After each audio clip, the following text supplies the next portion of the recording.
Hello வணக்கம். இன்றைக்கி நம்ம என்ன பார்க்க போகிறோம்னு பார்த்தீங்கன்னா எறா தொக்கு. நான் செய்கிற மெத்தடில் நீங்கள் ட்ரை பண்ணி பாருங்கள், கண்டிப்பாக உங்களுக்கு பிடிக்கும். ரொம்பவே டேஸ்ட்டாக இருக்கும்.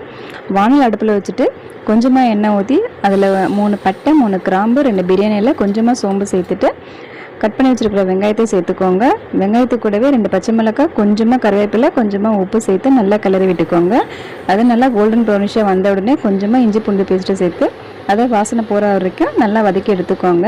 அதுக்கப்புறம் கட் பண்ணி வச்சுருக்கிற தக்காளியை சேர்த்துக்கோங்க. தக்காளியை நல்லா கிளறி விட்டு தக்காளி குழஞ்சி வந்த உடனே வாஷ் பண்ணி வச்சுருக்கிற எறாவை சேர்த்துக்கோங்க. எறாவில் தண்ணி விட தேவையில்ல, அதை வதக்கி எடுத்துக்கோங்க. எறாவிலேயே லைட்டாக தண்ணி வரும், ஸோ அதிலே வெந்துடும்.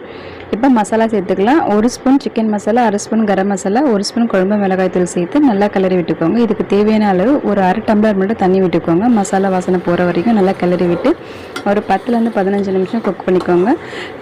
அதுக்கப்புறம் இறக்கிடுங்க. இந்த மெத்தடில் நீங்கள் ட்ரை பண்ணுங்கள், ரொம்பவே டேஸ்ட்டாக இருக்கும். தேங்க்யூ.